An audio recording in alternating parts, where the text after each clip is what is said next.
There's something very funny about Brian Killme trying to actively get Trump to say things that will quiet the people so he can turn around and be like, see, Donald Trump doesn't like Vladimir Putin. However, because of Trump's relentless attitude, he just keeps saying he loves Adolf.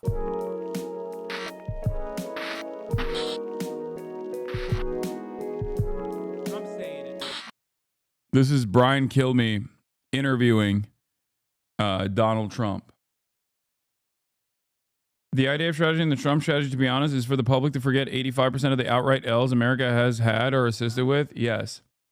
I think because when we talk about Israel, a lot of people are so lost in the sauce that they immediately look for anti-Semitism or a suspicion that, like, anyone who is suspicious of the Israeli government statements, forget that, like, I am equally, if not even more suspicious of the American government statements as well, or any government for that reason, including the Chinese government, including the Turkish government, especially so.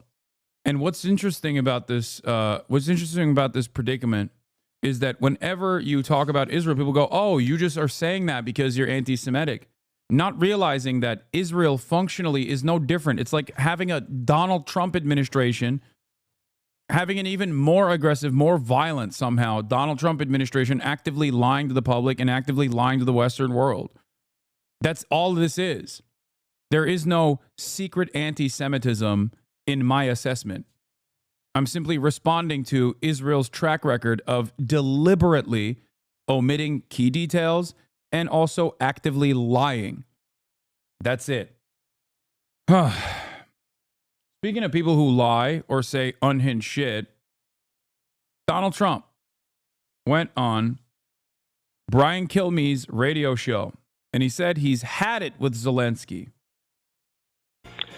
Well, I have the best poll numbers I've ever had, so that feels good. It's always nice. We won. This is early as hell for him, I think. God damn, he sounds sick. All 7 swing states in addition, and we got the popular vote by millions of votes. But now I have much higher poll numbers than even the election, so I've never had such wonderful numbers. People have always said, well, I don't know, is he doing good or don't we know or whatever, but I guess people did feel we did a great job in term 1, and that's how we won. But right now I just got them the best poll numbers I've ever had, beating everybody. So that's nice. That's always nice, Brian. I know. You always like to keep score, Mr. President. Oh, I know. You love keeping score, Mr. President. I love you. President, the one thing that you inherited, and that is Hamas. Since October 7th, they've been at war, and the IDF has been at war with Hamas. Yesterday, we got 4 hostages back in caskets, 2 of which were children, 9 months and 4 years old. And the mom that they gave back was not even the right body.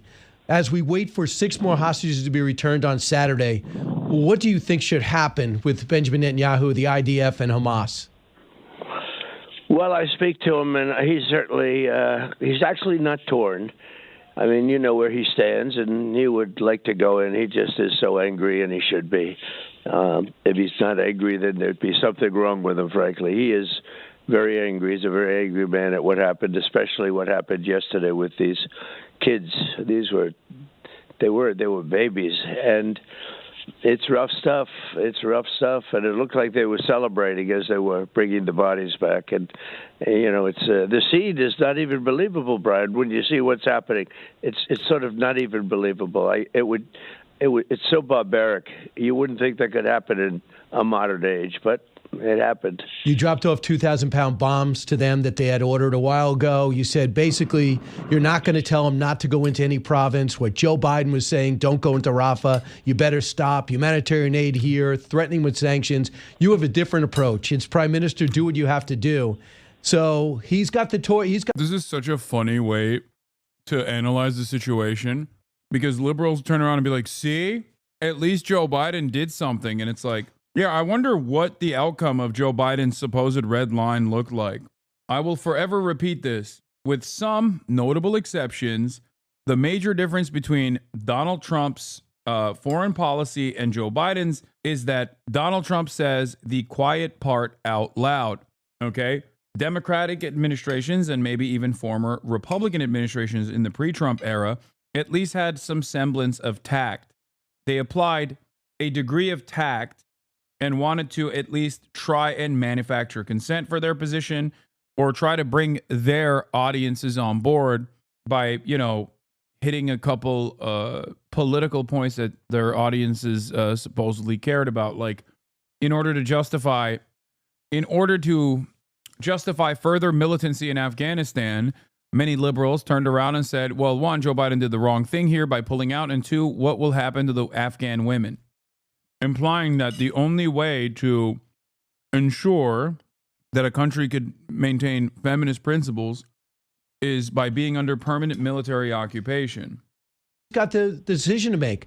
Do I worry about the 30-plus hostages that may still be alive, or do I finish off a terror organization that's trying to destroy you? Are you okay either way? I am. I really am.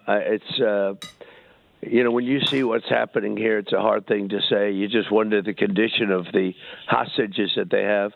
One group came in so bad, looked like it was concentration camp in Germany. This was a terrible, terrible thing when I looked. And then the other day, a group came. I wonder why people that leave Gaza look like they're leaving a concentration camp. The only way these guys will recognize that Gaza is an open-air prison is if there are Israelis who are malnourished inside of it.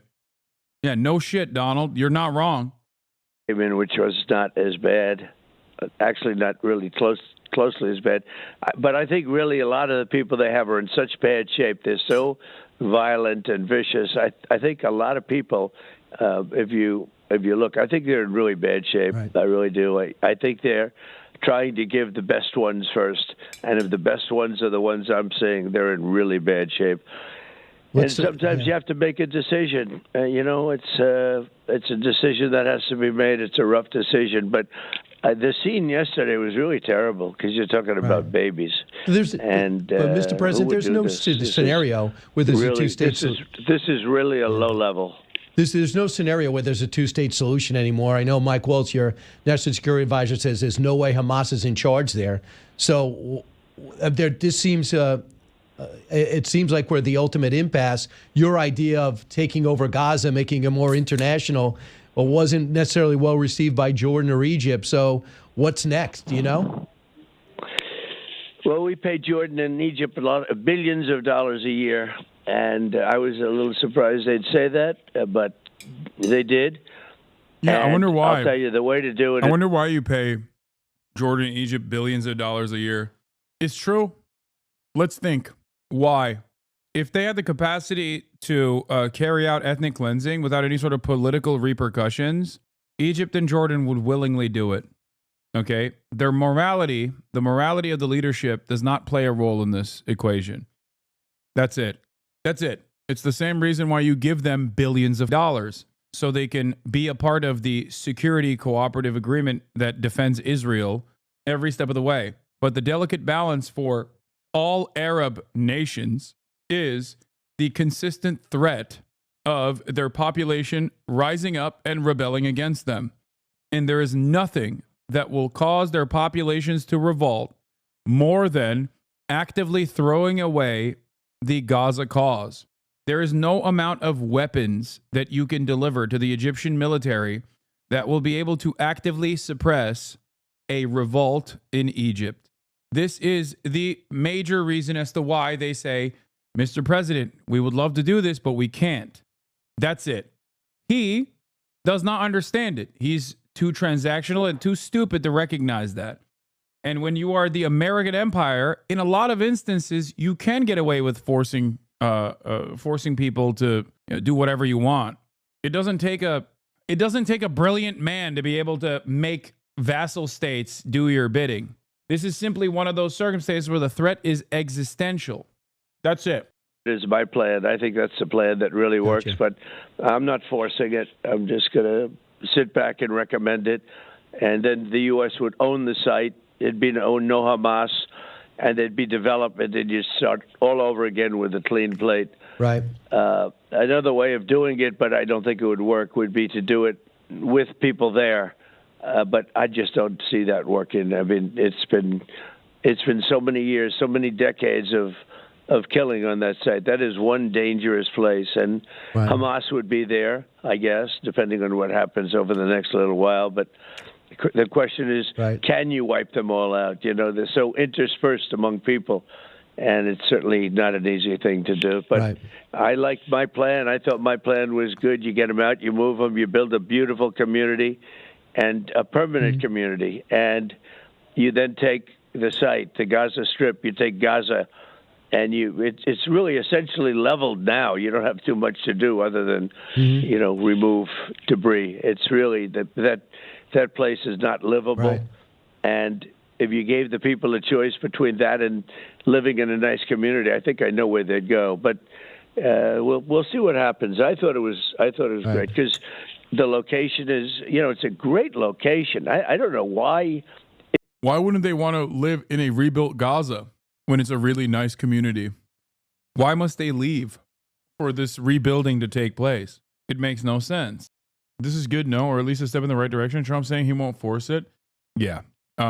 He's a dumbass and an absolute monster. And I must reiterate that it is not because people with sound morals reached him.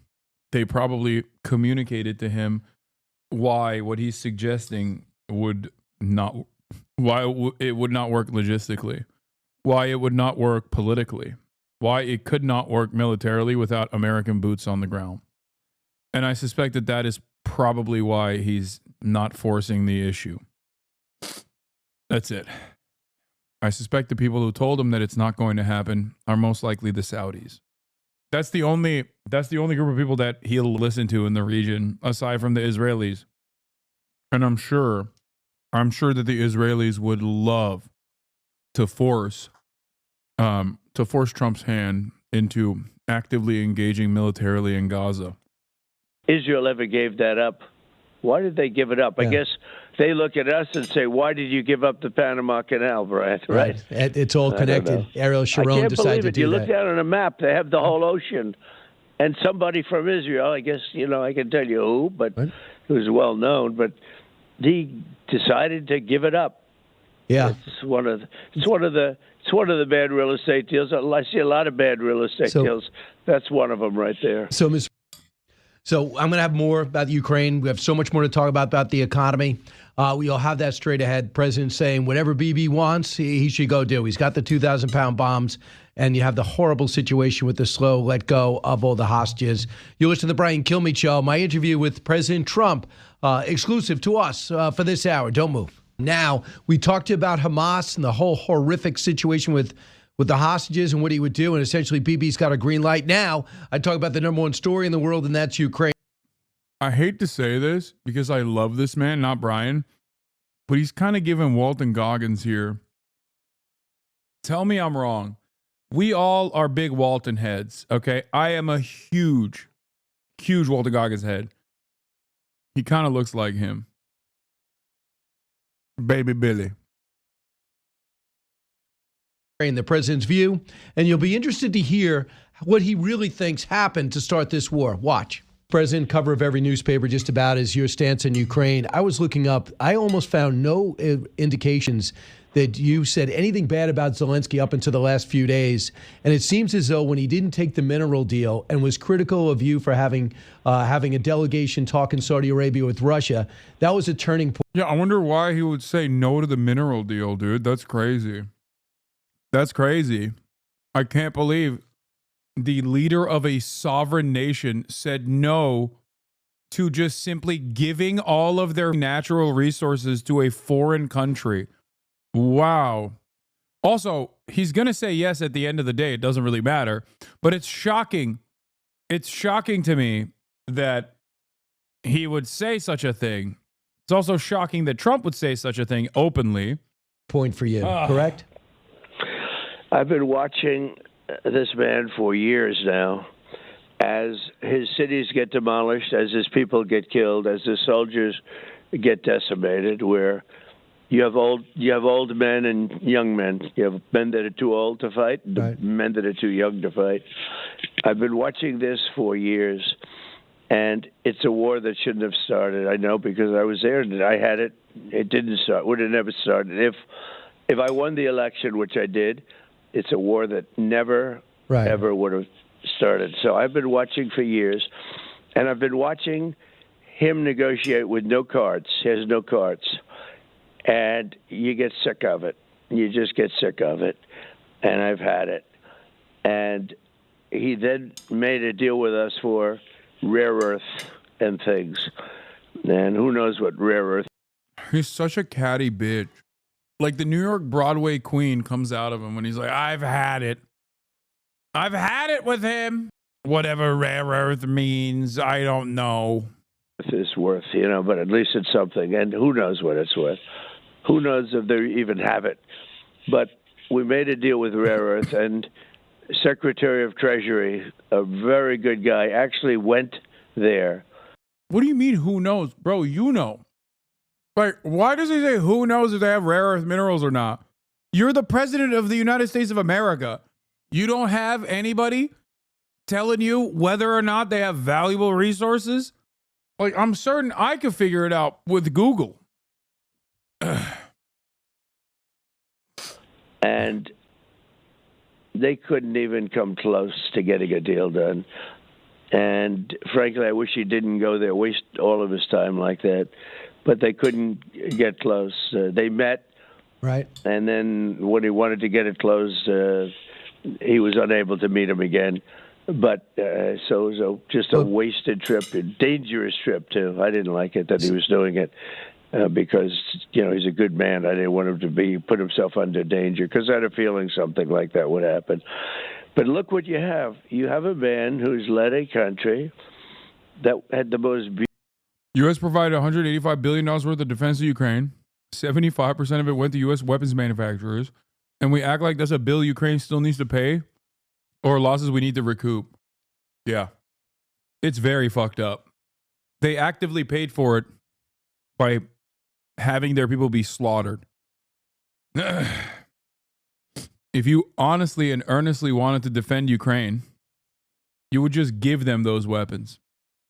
You're already literally giving them the money to purchase the weapons, and those weapons are getting bought by the military-industrial complex.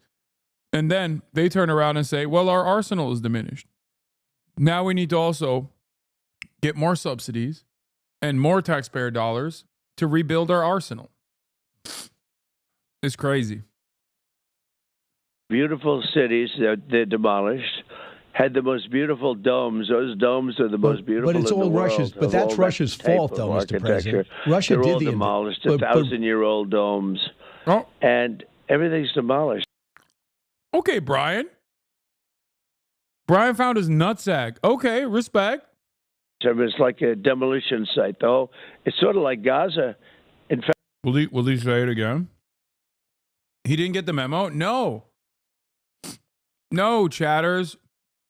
This is the difference between Trump and a regular Republican. Okay? This is one of the few standout aspects of the Trump administration that is truly different.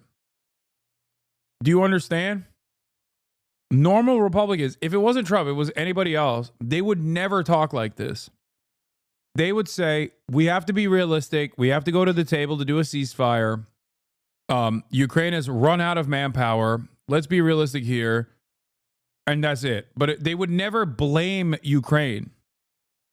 Like Marco Rubio, if he wasn't working as Donald Trump's dog, would never say anything that holds Ukraine responsible for its nation state being invaded by Russia. Because it's also ridiculous to state that. Like Marco Rubio got 99 votes in the Senate confirmations for a reason. He's a regular Republican, which means he's a China hawk, he's a Russia hawk, he's a hawk through and through, okay? This is the one area where Donald Trump is definitely different than the rest of the Republican Party as well. Not a Russia hawk anymore? Come on, bro. That's what I'm trying to say. They are trying to play catch up. They are trying to actively play defense. It is not that they truly have no anger or resentment towards Russia, okay? It is simply because they have one American foreign policy, right? Like they're pushing always and forever, but also simultaneously they got Trump to have to deal with. In fact, it's more. At least Gaza has a couple of buildings standing. Right. I mean, this place. You take a look at the demolition of so many of those cities, and and all those people are killed. Come on, Never Brian. to Repeat come the back question, again. Brian. But Mr. President, that's They're all all. killed. That's Vladimir Putin's fault. Don't you agree? I get tired of listening to it. I'll tell you what. I've seen it enough. And then he complains that he's not at a meeting that we're having with Okay, number 2. Come on, Brian. Saudi Arabia trying to intermediate a peace. Well, he's been at meetings for 3 years with a very with a president who didn't know what the hell he was doing. He's been in the meetings for 3 years and nothing got done. So I don't think it's very important to be at meetings, to be honest with you. He's been there for 3 years. He makes it very hard to make deals. But look what's happened to his country. It's been demolished. But no, I hear you. He's going to go back. But Mr. President, you know who's to blame for that. If and when there's but peace, don't you think it's Brian, Vladimir Putin that did the invasion unwarranted, to try to take back land he had no right to? And don't you think fundamentally that's that? And There's something very funny about Brian Killme trying to actively get Trump to say things that will at least quiet the people so he can turn around and be like, see, Donald Trump doesn't like Vladimir Putin. He's like, this is Alex Jones telling Kanye West not to say he loves Adolf Hitler, as Kanye West keeps repeating that he loves Adolf Hitler. That's what this back and forth is. Make no mistake. However, because of Trump's relentless attitude and perhaps his senility, he just keeps saying he loves Adolf. He don't give a fuck. Brian is, and it comes across like as though Brian is doing contentious reporting. He's not. These guys don't do adversarial journalism. They don't do adversarial journalism. He's trying to give Trump an out. He's like, Mr. President, the right thing to say in this situation is that Vladimir Putin is ultimately responsible. And he's just like, I hate Zelensky. And if you could just, and now both sides want to talk, it seems, so we should just get to that point. They only want to talk because of me. If I wasn't involved, they wouldn't be talking to each other. And Russia would continue to, go through Ukraine, because they are going through, Brian. They've taken a lot of land. And Russia would continue the march through Ukraine. If it wasn't for me, they wouldn't be talking to. Okay, this is amazing. This is one of the funniest moments of accidental journalism I've ever actually encountered in my entire life. And it's happening under the Trump administration. And it's happening with one of, with one of the biggest dick riders, right? I mean, I guess you could say he was a Ron DeSantis guy. Perhaps this was the reason why he was a Ron DeSantis guy. Because remember, I didn't forget. As the number one Trump stan, okay, Hasanabi Piker, number one Trump stan. Remember when Brian Killme was tossing that baseball with Ron DeSantis, and he put his hat in the ring for Ron DeSantis. I remember that. I never forgot. Okay, maybe some others did. I don't forgive and I don't forget, Brian. You Benedict Arnold piece of shit. Anyway, still though, of course he's still a dick rider of the administration. And that's what's very funny about it, is that a dick rider of the administration is trying to defend Donald Trump. And it's coming across, because of Trump's inability to understand what's happening, it's coming across like he's doing adversarial journalism, like a gotcha. Like, you think Vladimir Putin invaded, right? Like, he's responsible, right? Trump just boulders over it. He just boulders over it. No care or consideration. That's not how things go around these parts, okay? Oh, you thought this was a convo? You thought this was a two-way street? You thought there was You thought I was going to sit here and listen to what you have to say and then respond to it? Fuck off. Amazing. At all. I'm the only reason they're talking. No, I think that everybody agrees with that. We have Macron coming to see you for France, and then Stormer for the UK this week to move forward. Yeah, but they didn't do anything either. The war is going on. There's no meetings with Russia, no nothing. Right. They haven't done anything. And Macron's a friend of mine, and I've met with the prime minister, and he's a very nice guy, but nobody's done anything.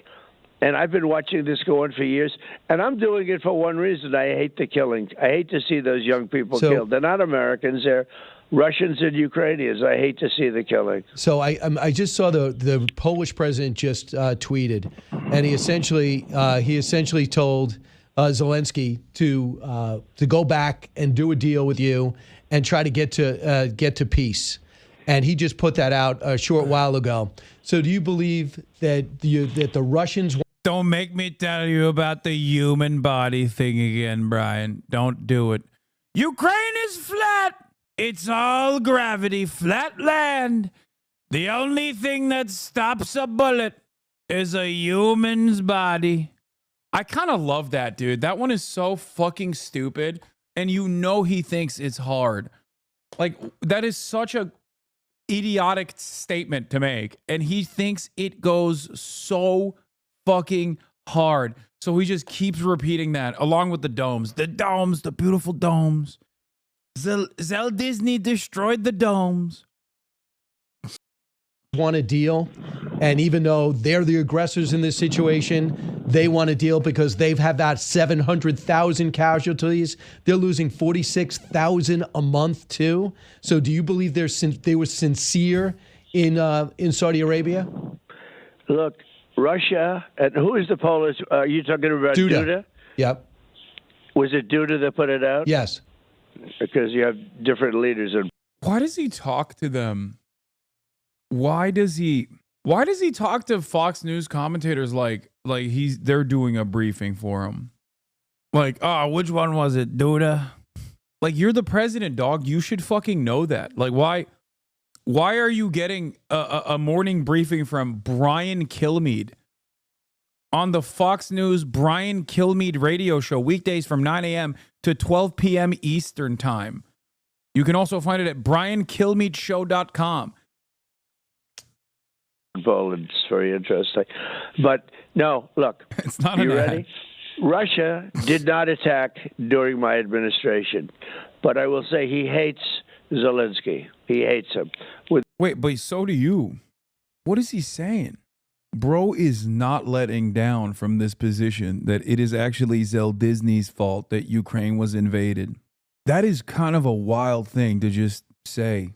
I think given American power, the reception of Trump's commentary on shit like this is more positive because the Brandonian response to things like this, to, world-changing events unfolding, has always come across as very weak.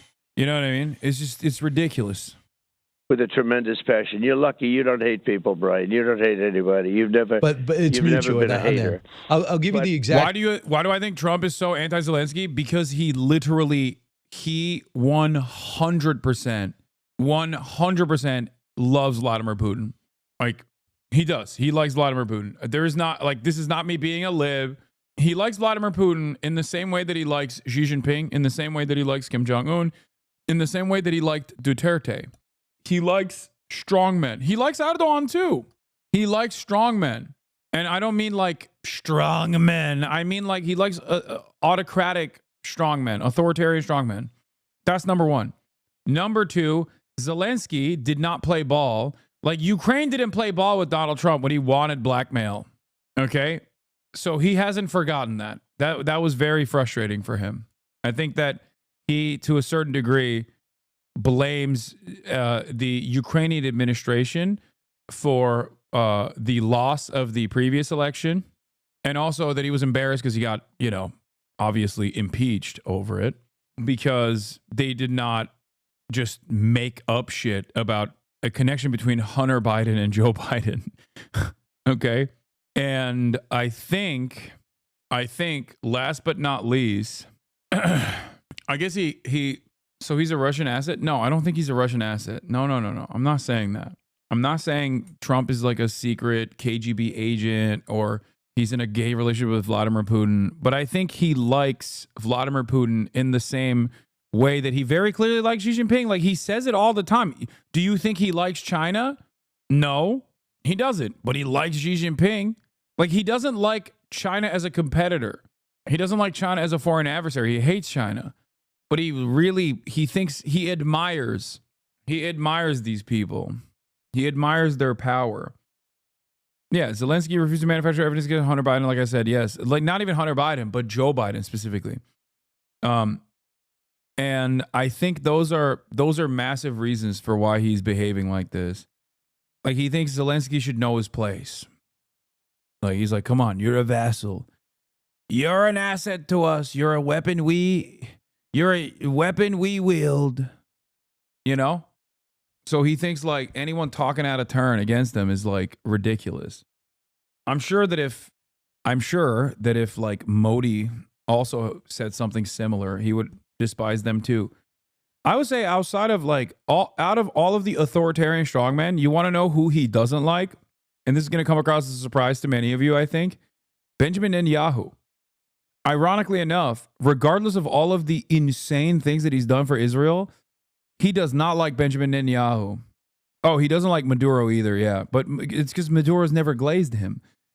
He's never had any relationship with Maduro. Is there a leader there? Is there a leader that likes Donald Trump? Yeah, of course. There's plenty. Shinzo Abe. Rest in peace, my goat.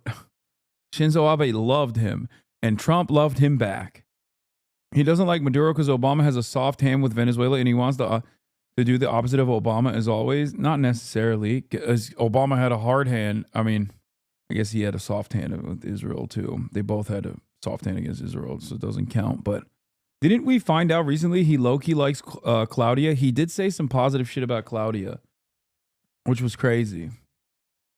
That was kind of cool. That was cool to hear. I was like, oh, there's a stay of execution. Nice. People, Brian, you don't hate anybody. You've never, but it's you've mutual. never been a hater. I'll give you the exact read. He said, I suggest that President Zelensky remain committed to the course of calm, constructive cooperation with Donald Trump.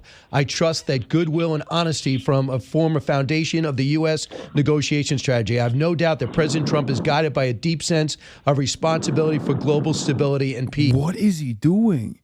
What is he getting mad? Like, what's happening? I'm going to read it again. Right, you don't hate anybody. You've never, but it's you've mutual. Never been a hater. I'll give you the exact read. He said, I suggest that President Zelensky remain committed to the course of calm, constructive cooperation with Donald Trump. I trust that goodwill and honesty form a foundation of the U.S. negotiation strategy. I have no doubt that President Trump is. What is he doing? Brian, why did you stop me from speaking, Brian? Is guided by a deep sense of responsibility for global stability and peace. And he said he just spoke to Zelensky. So are you expecting a call would you accept a call from Zelensky today? Yeah, of course. I'm not playing games. I don't accept or not accept calls. Of course I'll take a call from him. But he's been negotiating for 3 years. And just so you know, when you say Russia was the attacker, yes, yep. Russia was attacked.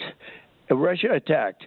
But there was no reason for them to attack. You could have talked him out. There was no reason that he should have attacked. That whole thing was going on for years. There was no reason he was going in.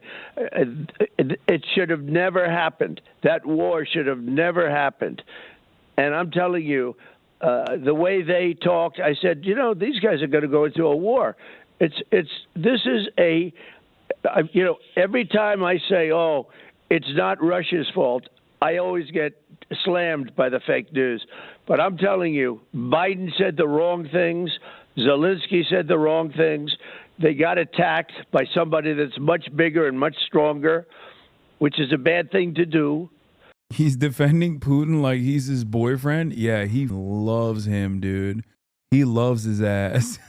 He really, dude. Call me Rachel Maddow. The way I'm writing Yowie about. The way I'm writing Wattpad fan fiction about Donald Trump having gay sex with Vladimir Putin, not in a homophobic type of way, but in a tasteful way. You know what I'm saying? He does. He loves him. And you don't do that. But Russia could have been talked out of that so easily. That should never have been a war. And all those dead people shouldn't be dead, and all those cities shouldn't be demolished right now. So when Zelensky said, he wasn't invited to a I think what's really funny about this, he's right, though. No, dog, he's not right. If he was honest about it, he would say former administrations have goaded Ukraine into thinking that they could take a strong militant stance against Russia or something. So even if you try to even if you try to understand what he's saying and like, add a little bit of charitability to Trump for some weird reason, it's still America that is more responsible than Ukraine. It's psychotic. Okay, let me tell you something, okay? If America can take Ukrainian natural resources because Trump said so, all right, then America is responsible for how much Ukraine thought they could defend themselves against Russian invasion, okay? So even in his own new reality that he's invented, it is still obviously America's fault. And it's not Ukraine's fault at all. They got invaded. It's insane. Meeting. I mean, it wasn't a priority because he did such a bad job in negotiating so far. Number one, you shouldn't have had a war. And if you did, it should have been solved and settled immediately. It could have been. Mr. President, I think you're 100% right. There's two things. 3 years ago. Zelensky made two mistakes in 3 days. He criticized you, and then he criticized the meeting, and then he said... Bro, this entire second half of the interview around Ukraine has been Brian Killme trying to desperately get Trump to say something, anything. One mean thing about Vladimir Putin. That is crazy. He's just like, please, Mr. President, sir, please say something bad about Vladimir Putin, please. Said, I'm walking away from the deal, which was, I think, 55% of their rare earth minerals. It would have allowed America to have a stake there, and nobody would attack Ukraine if America had business there. Every time Brian speaks, dude, this is amazing. Having said that, I think if both sides do you think the Russians should be celebrating right now because they hear the rhetoric coming from the White House? No, because of... Are you going to insult the person that you're trying to negotiate with? Why are you going to insult the person? I mean, I'm not expecting Donald Trump to turn around and be like, Vladimir Putin's a thug. We're never going to talk to him. I don't think that's the appropriate thing to do. But to consistently take Vladimir Putin's position and also undermine Ukraine, optically speaking, is ridiculous. And it's also bad for the negotiations too. Like, come on, dude. It's insane. He at least has to maintain this presence that like Ukraine has a seat at the table. You're America. You're undermining America's power on the global stage by making yourself look like you're his dog. It's crazy. It is actually crazy. While on the one hand, I agree, it's something that I have demanded the Biden administration do as well, which is like this refusal, this blanket refusal to talk to Russia is ridiculous. On the other hand, what Donald Trump is doing is also ridiculous. He's like he's assuming the maximalist position on the opposing side. I got out. I think they really want to make a deal. I do. They found it impossible to make a deal with Zelensky as his buildings came down. You know, the buildings came down all over. They were just raining down. You got nothing. You know, take a look at what he's going to. Let's assume I make a deal. I'm getting him back many demolished cities and the bodies of many dead people. What kind of a deal is that? What kind of a situation is that? There was no reason for that. No, I hear you. Russia attacked, but got to give it up to Brian Killme for trying to get Trump to say Russia is bad. Yeah, he's not. I want to maintain. I want to reiterate this position. Brian Kilme's not doing that because he like hates Trump and wants to like get him. Okay, he's doing that because he's trying to coach him to say the right things. Trump, on the other hand, is 100% not playing ball. He just does not care. He just keeps steamrolling it over and over again. They shouldn't have let him attack because they wouldn't have attacked if you had people that knew what they were doing. Joe Biden is a very dumb man. You know that. Do you think Putin has dirt on Trump? No. I don't. I mean, I want to believe the piss tape is real because that's really funny. But no, I don't think that is. People that knew let him attack because they wouldn't have attacked if you had people that knew what they were doing. Joe Biden is a very dumb man. You know that, and I know it. True. Joe Biden is a very dumb man who was dumber than ever before because, you know, things have happened to him. He had no idea what he was doing, and everything he said was wrong. And I said, you know, hard to ignore the fact that they recruited him in the 80s. Stop, dude. There is no way I have a 34-month subscriber in here who's like, who actively believes that like Donald Trump was recruited by Russia to. That's amazing. Dude, life has got to be way cooler if you actively think this. Like, this is awesome. That's an awesome way to exist, okay? Yeah, you're right. The USSR knew that it was going to inevitably collapse one day, and with the endless foresight, recruited a young, blossoming real estate guy at the age of like 14, or however old Trump was in the 80s at this point. Okay. Was like 20 in his 20s. I don't know how old he was. My math is not my strong suit. Okay, he was 40. Lol, you can't even do math, fool. Okay, maximum he's like 30. In 1980, dude, 45 years ago, yeah, is he 80? Is Trump 80 years old? Holy God damn, Trump is so old, dude. Holy shit, that is crazy. Oh my God, I can't believe this guy's running the country. Okay, that's besides the point. Sorry. Regardless, the USSR had the foresight, knowing full well that it was inevitably going to be dissolved, and that a KGB agent that was like aligned with American interests at the time was inevitably going to run the country, and they knew all of this was going to happen. So they just set it up. They just set it up ahead of time that they were like, one day this dumbass is going to run this country, and we should nab him as an agent. Their goal was to recruit American businessmen. Why is that so surprising? Chatter, please stop. You can't be serious. Brother, that conspiracy is dumber than the piss tape.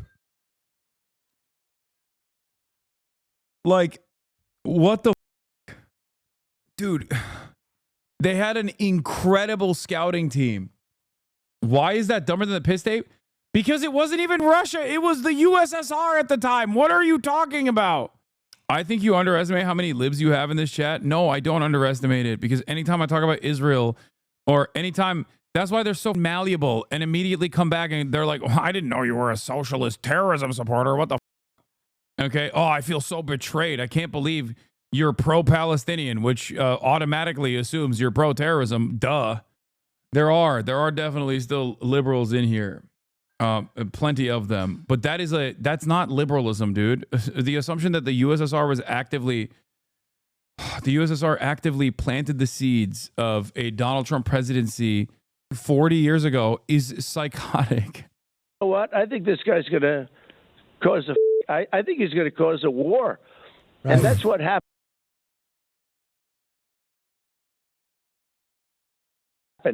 And I will tell you, Putin could have been talked out of that so easy, but they didn't know how to talk. So, Mr. President, he would have been talked out of that war so easy. They didn't know how to talk. Right, but they said all the wrong things. And I'm not trying to make Putin like nicer or better. I'm just telling you the fact that war should have never happened. Putin would have never gone in. And we'll see where we go from here. But, Mr. President, you have some sway with him. You definitely talk to him more than probably anybody else in the world outside China. To make a deal. But here's the thing. They have and taken... he doesn't have to make a deal. Imagine how keynote that would be, that the USSR defeated the US from the grave. Yeah, that would be kind of cool. Like I said, I think Donald Trump is secretly a Manchurian candidate. He's not actually pro-Russia. I think he's pro-China, or at least that is what I believe in my heart. Deal, because if he wanted, he'd get the whole country. But eventually. He's paying a huge price, as you pointed out a couple of weeks ago. They have taken about 20. Politico has the article about Trump in 1987. Trump was dealing with Russia. No, he wasn't dealing with Russia. He was dealing with another country, because it was an entirely different country in 1987. Okay. Hello? Is this really a thing that people are saying? Is this the new meta? After listening to Bernie Sanders' speech on the Ukraine talk, I don't think there's any voice in this country on how to settle foreign conflicts. God help us when we strike Iran or do a coup in Venezuela. Yeah. Or with China, too. No, I think America is completely lost in the sauce when it comes to foreign policy. That's why I said, like, I wish there was I wish there was like cranks still. You know what I mean? I wish that the Democrats were still an anti-war, unconditionally anti-war party, which they never truly were, but at least like aesthetically they tried to claim that they were anti-war. Now they're the pro-war party. And I really wish that we had more cranks in general that were like I said, they were anti-war. The only grace I could give this conspiracy theory is that Russia did keep some of their former Soviet intelligence assets. Yeah, Vladimir Putin. Hasan's really walking on those eggshells. Oh shit. See, this is my shit, dude. You can't clap these guys before I read their crazy statements. Hasan's really walking on those eggshells after being exposed for being a violent commie pro-terrorism shill. Your career with the new FBI in charge is cooked, bro. Especially with all the feds writing letters to Twitch about you, Lamau. I don't understand. Are you supposed to be a liberal? Like, what kind of liberal are you that you're like, Trump's FBI is going to put you in jail? I hope you go to jail. I'm a liberal, by the way. And I'm very excited at Kash Patel throwing you into slammer. Yeah, the feds are writing letters. Yeah. The federal law enforcement authorities have really fallen off. They now write letters instead of just coming and arresting you. How does that work? Wait, I thought I was pro-Trump. Liberals both simultaneously claim that I'm pro-Trump and also simultaneously claim that I'm pro-Vladimir Putin, but also then go, and I really hope that Trump's FBI throws you in jail? Like, how? None of this makes sense. But you can't have these conflicting opinions in your mind at the same time.